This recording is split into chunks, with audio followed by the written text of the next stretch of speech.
바울은 믿음으로 의롭다함을 받은 자들이 누리는 복에 대해서 오늘 말씀하고 있습니다. 이게 뭘 누릴 수 있냐면 1절 보면은 우리 주 예수 그리스도로 말미암아 뭘 누리자? 하나님과 화평을 누리자, 이렇게 말합니다. 그리스도로 말미암아 우리가 하나님과 화평을 누리자, 이렇게 말하는 것이죠. 자, 이것을 우리는 세 가지로 생각해 볼 수가 있는데, 첫 번째, 이 화평을 누린다라고 하는 것은 뭐냐면 관계에 대한 말씀입니다. 그러니까 하나님과 화평한 관계가 되어졌다라고 하는 거죠.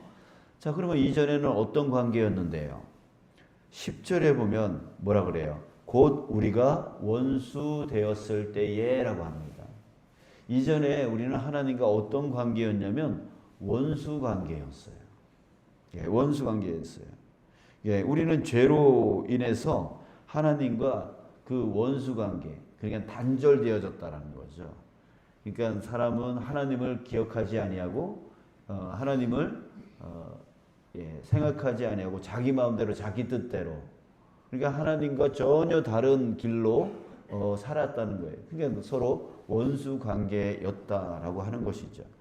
자, 이렇게 하나님과 단절된 삶은 곧 불안해집니다. 염려, 걱정, 근심, 두려움 속에 빠질 수밖에 없는 그런 삶을 살 수밖에 없어요. 자, 왜 그렇습니까? 사람은 어떻게 지어졌다고요? 흙으로 사람을 지으시고 그 코에 생기를 불어넣으심으로, 그러니까 하나님의 영이 함께함으로 인해서 완전한 존재가 되어졌어요. 그렇게 해서 만들어진 게 사람이에요. 그래서 하나님이 함께할 때에 사람은 평화를 누릴 수 있어요. 평화를 누릴 수 있어요. 근데 그 죄로 말미암아 단절되어져 버렸다고요. 하나님을 기억하지 않고 자기 마음대로 살려고 했단 말이에요. 그러니까 어때요? 불완전한 존재가 되어진 거죠. 그러니까 염려할 수밖에 없고 걱정, 근심, 두려움 속에 빠질 수밖에 없어요. 아유, 오늘 뭘 먹고 살아? 오늘 뭐 하면 오늘 또 문제가 생기면 어떡하나? 그렇게 항상 불안과 염려 속에 살 수밖에 없게 되어지고 화평을 잃어버린 거예요. 자, 그래서 예수님이 그런데 이제 예수님이 우리의 그 죄값을 자신의 생명의 피로 갚아주셨어요. 갚아주셨다라고 하는 것은 이제 하나님과 어떤 관계에서 어떤 관계로? 원수 관계에서 다시 연결되어지는 화평 관계로 이어질 수 있었다는 거죠. 자, 그래서 우리는 하나님과 화평 관계를 얻게 되었어요. 자, 이 화평 관계를 얻게 되었다는 뜻은 무슨 뜻입니까? 이제는 하나님과 연합할 수 있게 되었고, 언제라도 하나님의 도우심과 인도하심과 책임져 주심, 이거를 우리가 얻을 수 있게 되었다는 거예요. 자, 그래서 두 번째는 뭐냐면 하나님과 이런 화평한 관계가 되어짐으로 인해서 우리 안에 뭐가 생깁니까? 염려, 걱정, 근심, 두려움에서 어디로 바뀌어요? 평안. 평안. 이제는 한 치 앞도 볼 수 없는 인생을 사는 게 아니라 그 인생 가운데서 나를 완전하게 이끌어 주시는 하나님과 화평 관계가 되어지니까. 화평 관계. 그러니까 평안이 생겨요. 염려, 근심, 걱정, 두려움이 사라져 버려요. 자, 히브리서 4장 16절에 보면 이런 말씀이 있습니다. 그러므로 우리는 긍휼하심을 받고 때를 따라 돕는 은혜를 얻기 위하여 은혜의 보좌 앞에 담대히 나아갈 것이니라. 자, 무슨 말입니까? 우리는 언제라도 하나님의 도움을 구할 수 있도록 은혜의 보좌 앞으로, 하나님의 보좌 앞으로 꺼리낌 없이 담대하게, 당당하게 이제는 나아갈 수 있다는 거예요. 그게 뭐예요? 여러분들이 지금 오늘 이 자리에 나온 이유예요. 바로 기도이죠. 우리는 언제라도 하나님 앞에 나아가서 기도할 수 있는, 언제라도 도움을 구할 수 있는 그런 존재가 되었다라고 하는 거죠. 자, 여러분, 이것이 우리가 기도하는 이유입니다. 여러분, 우리 성도들은 깨달아야 돼요. 이 기도가 얼마나 큰 은혜인가를 깨달아야 돼요. 근데 그 은혜를 몰라요. 왜? 은혜를 몰라요. 그러면서 시간이 없다고, 바쁘다고, 힘들다고, 귀찮다고 하면서 기도할 시간이 없대요. 여러분, 이 기도가 얼마나 큰 은혜인가를, 왜? 그 보좌 앞에 나가서 우리가 구할 때에 언제라도 어떤 문제라도 어떤 상황이라도 어떤 환경이라도 우리가 해결함 받으면서 내 안에 있는 염려, 걱정, 근심, 두려움을 다 깨뜨리고 평안을 누릴 뿐만 아니라 그 문제를 해결할 수 있는 길을 예수 그리스도의 그 보혈의 피로 열어주셨고, 하나님은 능히 그것을 통해서 내가 너를 돕겠다, 이끄겠다, 이루어주겠다 라고 하는 그 약속이 있는 것, 그 약속을 받은 것, 그것이 바로 그 혜택을 누리는 게 바로 기도예요. 그런데 그것을 단순히 내가 힘들다, 어렵다, 바쁘다 이런 걸로 내쳐버린다라는 것은, 아유 하나님 그냥 내 인생 나 이렇게 힘들게 그냥 살아갈래요. 상관하지 마세요. 이런 거와 똑같은 거예요. 주변에 정말 힘들게 어렵게 살아가시는 분들에게 우리 뭐라 그래요? 기도하세요. 하나님이 응답해 주세요 라고 얘기하잖아요. 근데 그 하나님이 그 열어주신 이 기도의 문에 대한 그 은혜를 참 너무 몰라요. 너무 몰라요. 아유, 나같이 힘든 일 겪어보세요. 기도가 나오나. 이렇게 말을 하는. 그 문제 해결해 주시는 그 하나님을 두고 기도가 나와요? 기도 안 나와요? 막 이런단 말이죠. 자, 여러분들이 지금 이 자리에 나온, 또 기도할 수 있는 그런 사람이 되었다라고 하는 거, 여러분들 정말 큰 은혜 받으신 그런 분들임을 여러분들 깨달으시길 주님의 이름으로 축복합니다. 아멘. 내가 힘들게 이 새벽 예배까지 나왔는데 뭐 이렇게, 이건 자랑거리가 아니라 정말 감사거리인 거죠. 나로 이렇게 기도할 수 있는 자가 될 수 있다라는 거, 이 새벽 제단의 습관을 가질 수 있는 사람이 되었다라는 거, 정말 여러분들은 축복을 받은 사람, 어떤 문제도 인생 가운데 어떤 문제도 해결함 받을 수 있는 그런 은혜를 가진 사람이라는 것을 여러분 깨달으시길 축복합니다.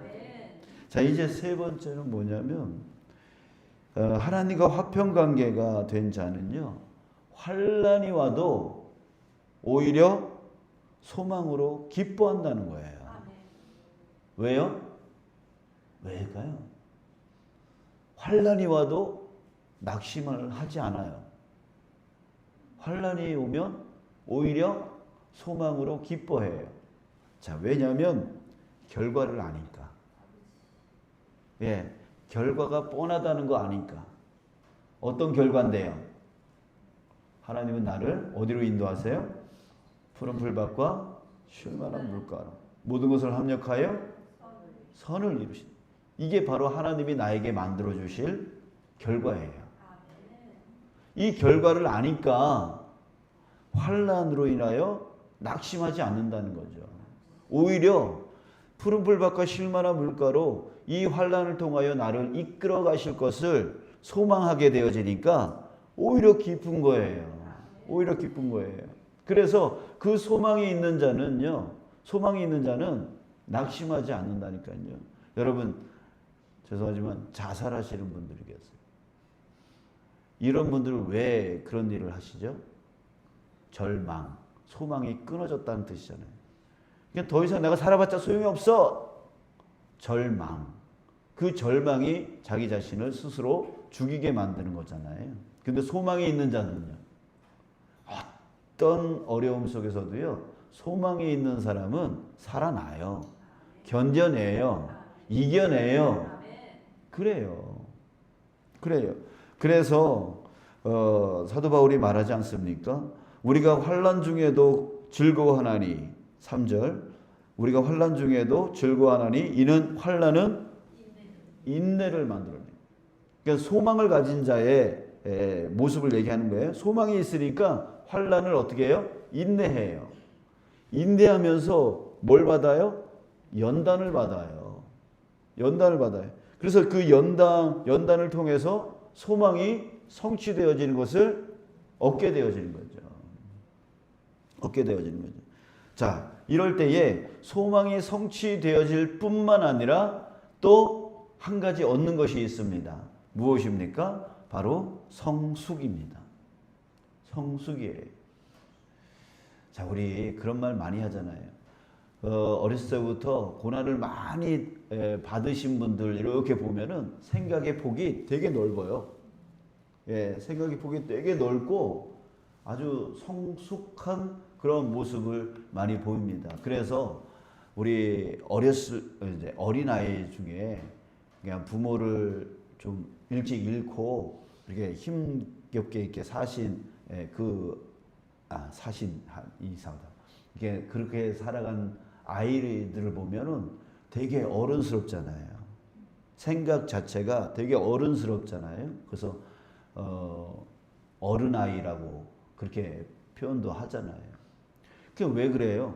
이 고난 중에 인내하면서 그렇게 겪게 되어지는 그런 연단을 통해서 많은 생각을 하게 되어지는 거죠. 그러다 보니까 생각의 폭이 넓어지고 그러다 보니까 어른처럼 생각하게 되어지는 거예요. 근데 고난이 없고 그냥 오냐오냐 이렇게 자라온 사람들 한번 생각해 보세요. 예, 생각의 폭이 되게 좁아요. 어디에 집중되어 있냐면 자기한테 집중되어 있어요. 그러니까 20살이 넘어도 30살이 넘어도 자기만 생각하는 그런 사람들이 있단 말이에요. 그러니까 이 환난이 사람에게 또 없어서는 안 돼요.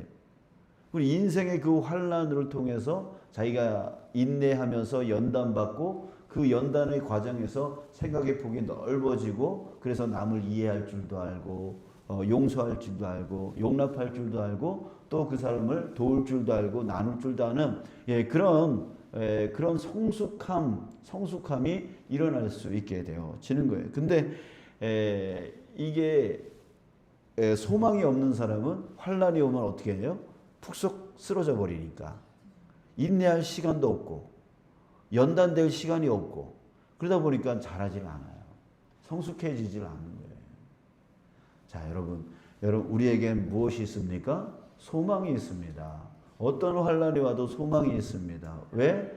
하나님이 나를 어떻게 어디로 이끌어갈 거를 분명하게 알고 있으니까. 그러니까 그거에 하나님과 화평한 관계가 되어진 자가 누릴 수 있는 그런 은혜다라고 하는 겁니다. 자, 사도 바울은 이 세 가지를 오늘 본문에서 말해주고 있는 거예요. 이거를 뭐 하자? 누리자라고 하는 거예요. 예, 누리자는. 그러니까 여러분들은 하나님과 화평한 관계가 되었죠? 되었죠? 그러니까 그걸 누리라는 거예요. 누리라는 거예요. 언제라도 하나님 앞에 나아가서 구하면 하나님께서 나와 이제는 단절되어져 있는 게 아니라 연결되어져 있기 때문에 언제라도 그 은혜의 보좌 앞에 나가서 주여라고 하나님께 외치면서 나의 힘듦과 어려움 그 모든 것들을 주님 앞에 기도할 때에 주님께서 역사해 주시고 도와주시고 이끌어 주시는 그런 관계가 되었다는 거예요.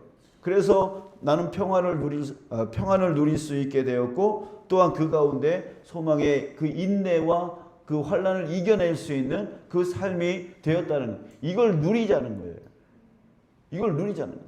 근데 하나님과 화평한 관계가 되었는데도 불구하고 여전히 불안과 염려 속에 살아가고 있고 또 하나님이 주신 그 기도라고 하는 그 은혜를 누리지 못하고 있고 또 환난이 오면 그냥 푸석푸석 쓰러져 버리는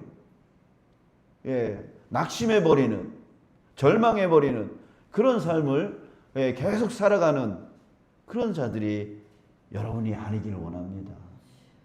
여러분 우리에게 이 주신 이 너무나 크신 예수 그리스도의 그 피값으로 우리가 받게 되어진 이 은혜를 여러분 누리시길 바랍니다. 예, 누리시길 바랍니다. 이게 사도 바울은 그거를 강조하고 있어요. 누리라.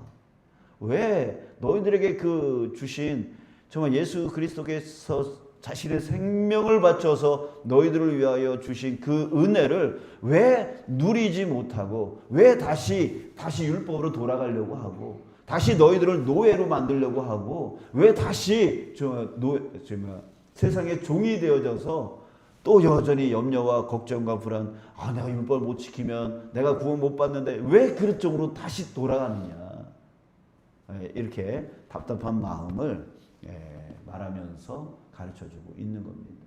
사랑하는 여러분, 누리십시오. 하나님과 화평한 관계, 그 화평한 관계를 만들기 위해서 예수님은 나를 위하여 십자가에 죽으시는 그 핏값으로 내 죄를 사해 주셨어요.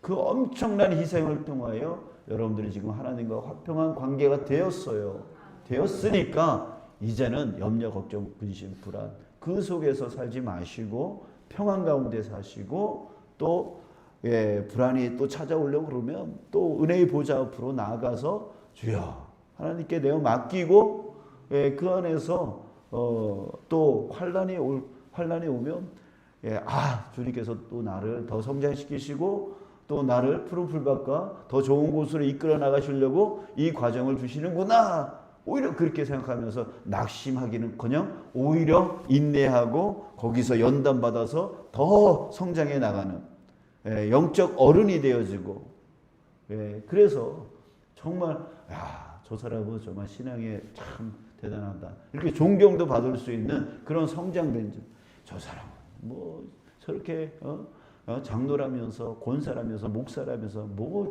저러냐, 맨날 이런 소리 듣지 마시고 정말 존경받는 그런 자로 나아가기를 원합니다.